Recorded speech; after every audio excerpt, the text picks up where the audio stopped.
First episode begins as Dave Gudsen talks about fires. He rambles and rambles while walking through a fire. Dave falls and finds himself looking at the ceiling. He gets up and sees himself in a mirror. Dave wakes up from the nightmare. Next, Ashley Gudsen asks Dave if he remembers waking up. Dave asks if he was loud. He calls it a dream instead of a nightmare. Dave says he was trapped in the house and he thought his reflection was another firefighter. He reminds Ashley that he comes in after the fire now. Dave drives Emmett and tries to talk to him about spending the weekend at his dad's place. Emmett says it was good. He's not very talkative. Michelle Calderone is shown working inside a house. She talks about doing something before taking a shower. She is told she'll lose.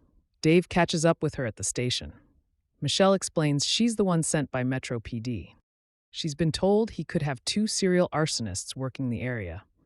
Dave isn't sure why they'd send someone. He points out that he teaches arson investigation all over the state. Michelle asks if he'd like fresh eyes on the case. They continue talking about it. They eventually leave and visit the scene of a vehicle fire. Dave tells Michelle about the 4 major classifications for fire: natural, accidental, undetermined, and incendiary. Michelle looks around to see if she can find out what happened. Dave contacts Reginald Irving to tell him he's with the Umberland Arson Unit and they found his car. Reginald insists he didn't leave anything in the car. Michelle shows Dave a picture of a brick under the engine block. He says it's a Duraflame log. Dave believes Reginald torched his own car. Michelle has cut the belt so she won't have to wear her seatbelt. When they begin talking about the serial arsonists, Michelle says one arsonist likes potato chips. 2 weeks earlier, someone goes into a grocery store to start a fire inside a bag of potato chips. Dave tells Meadow Farms management that someone likes to start a fire like this and another nearby on a time delay. The guy likes to burn potato chips. The manager shows Dave security footage. Dave tells Michelle that the second guy operates in Trolley Town and uses a jug of gasoline. He slips it under a porch or in a doorway at night and lights it. Dave says serial arsonists are usually powerless and want people to see like that. Nothing makes you feel more powerless than being trapped in a fire. A flashback shows Michelle possibly trapped in a fire. Dave tells Michelle about being a firefighter and getting trapped in the house. He saw something in that fire. When asked what that was, Dave says it was nothing. Michelle did a tour of duty in the Marines and was a cop for 4 years. Dave says the D&C, or Divide and Conquer, arsonist is a white male who wears a rainproof jacket and a ball cap with no logo. He walks with a limp in his right leg. He shows her a hillside the guy lit a few months ago. Michelle asks why he suspects the guy is ex-fire department. Michelle reminds him that she outranks him. Next, Harvey Englehart speaks to Dave, who wants to know why Michelle is there. Harvey says someone up high in Metro Police is feeling the heat from the fires. He points out that Dave is one man dealing with a fire plague. Michelle was in robbery previously. They see her walking past seconds later. Michelle continues thinking about an incident from the past. She remembers being with Stephen Burke. He tells her that he did the thing. Ashley and Dave go out to eat. She tells him that many people don't live the life they dreamed of. Dave says he started writing about his investigations. A man is shown cooking at a chicken restaurant. The Coop's manager tells Freddie Fasano he'll need him to open tomorrow. Freddie mumbles that it's his day off.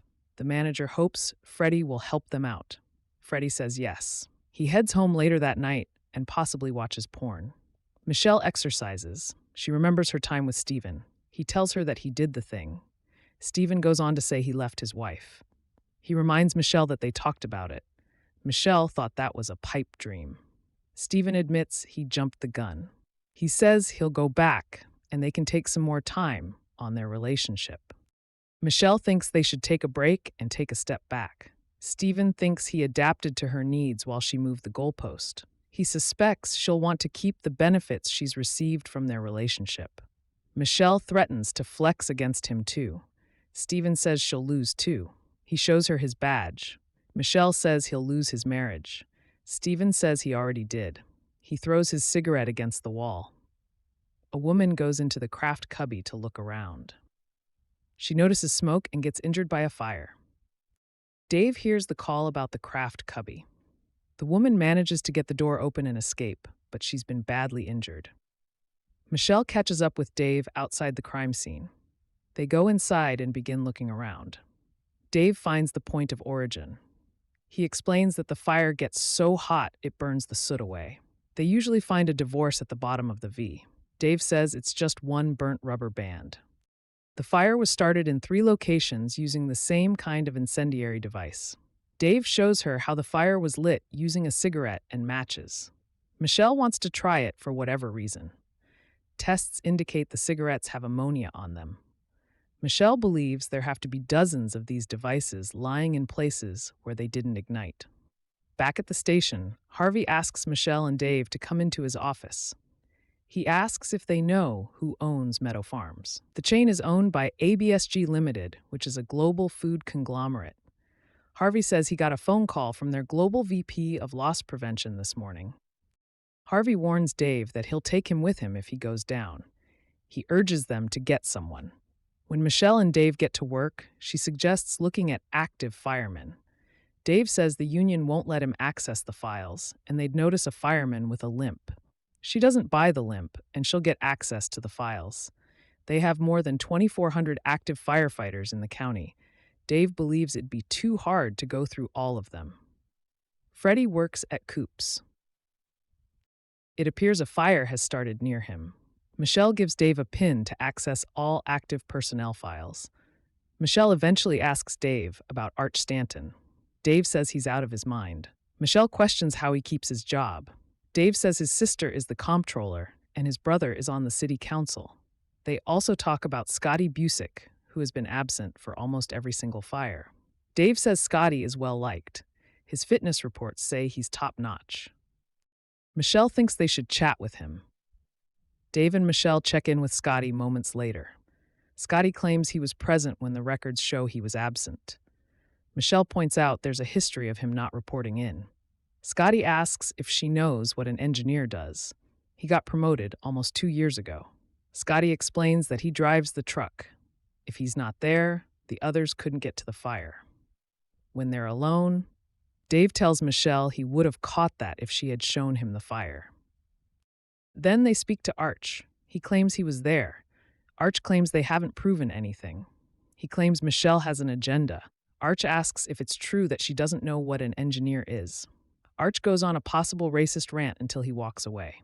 Moments later, Michelle tells Dave she went to her happy place. The milk jugs fires killed 3 people. The guy who survived just got promoted. Dave believes he works at a fast food place because he uses fryer oil in his accelerant. They found a glove at one of the fires.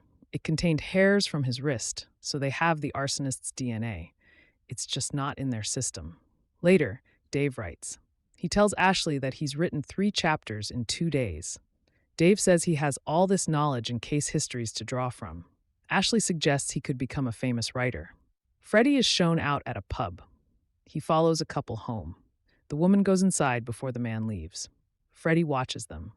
It appears Freddie burns the woman's house. An injured man is pulled from the residence. Michelle returns home that night. She has received a letter from the Taylor Brodigan Correctional Center. Michelle hears someone outside. She goes outside where Stephen asks her why she bought this place. She asks what he's doing there.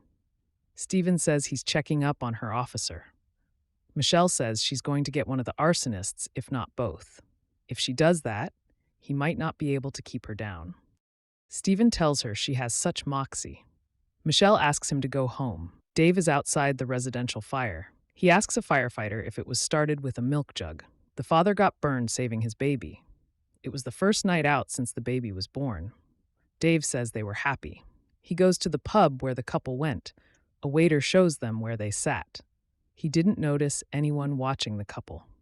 The bartender said the bar was quiet. Dave asks her to fill in the scene for him. She tells Dave who was sitting there at the time. She points out that one guy was wearing sunglasses inside. Dave thinks about fire. He writes about it in his notebook.